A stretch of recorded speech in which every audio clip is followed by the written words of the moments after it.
Yeah, thanks, Joe. This subject of the rock strata seems to be one that fools many people. Being in the museum, I realise how many people will say, "Oh, the rocks look old," and they've got this idea of the length of time by the strata. So it's definitely a very important subject, one that seems to get many people confused about the history of the planet.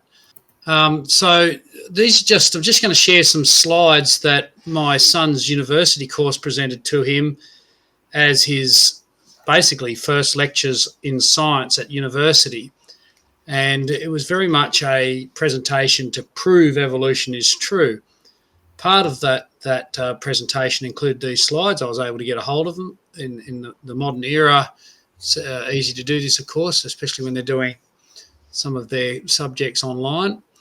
But the fossil evidence in the rock layers, presumably, provided physical evidence to support Darwin's theory, it says. And the belief presented here is that the amount of evidence is actually growing more and more for the macroevolutionary changes. So this is the typical sort of thing being taught. Just click on that. That should change. Okay, so the top dot point there is a very interesting one, that the ordered array in which fossils appear in layers of sedimentary rock provides evidence for evolution. And then it gives the example of basically cats being cats. Early species had similar characteristics. Living species suggests linkage between extinct and extant. Okay. And just one more slide in this series of the presentation is showing how the rock strata are used. It's got the very typical presentation of the Grand Canyon, saying the deepest strata are the oldest, and therefore they contain the oldest fossils. That is the mentality that's being presented. That's the ideology that's being presented. And the shallower strata are of a much more recent origin.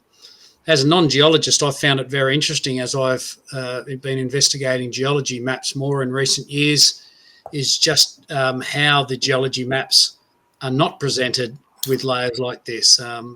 They're often sideways or upside down, mixed around, and very confused. But I just want to highlight this picture on the right, which has got the strata and the fossils in it. I'll focus in on that. So you can see these clear delineations: age of mammals, the age of reptiles, the coal age, the age of fishes, the age of trilobites, and how it's a very clear-cut evolutionary picture as you're presented in this sort of way. But in actual fact, it's nothing like this. I mean, we know that there's every major group of mammals are represented in the same rock layers as the dinosaurs. In fact, there's over 400 species of mammals found in exactly the same rock layers as the dinosaurs. We know the birds are the same. In fact, we've got parrots and owls and things like this that are unchanged in the rock layer. So really this starts to happen. We know that many of the reptiles still live today, even from older than that. So this starts to happen.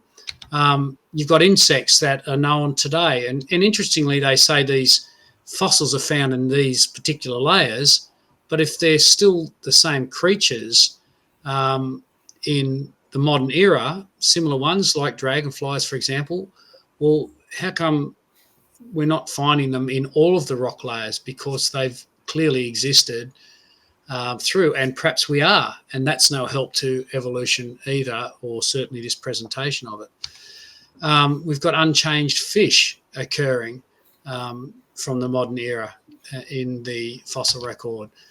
It used to be thought that grass only evolved after dinosaurs, but now it's been found even in dinosaur coprolites, so it's known to have existed through the time of the dinosaurs, and other plants could be added to that.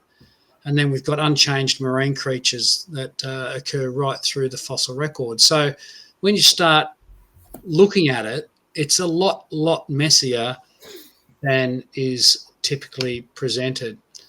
So I just wanted to highlight one fossil dig that we did up in the Central Highlands of Tasmania. So this is a site that's about 600 metres elevation right in the centre, and that's about 1,800 feet for those on the imperial scale. And these are the sort of creatures we found up there, all sorts of marine creatures right there in the centre of Tassie. This is the site, a beautiful area up there in the edge of the wilderness. And you can see the layers on the bank over to the right, and there were fossils in there and fossils down through the river. But I just want to highlight this one spot. When we look at the idea that these layers are millions of years old, then how does this happen? You know, you just get this straight boundaried, straight lined insertion. You know, did that just sit on top of one part of the rock that was millions of years older than it, and then a long period later, other rock formed on top of this one little insertion, or what? It's, to me, as I look at that, I don't see the rocks telling me that they've been there long periods. I look at it and think that's all happened very quickly. It comes down to a mindset. It comes down to a way of viewing the world.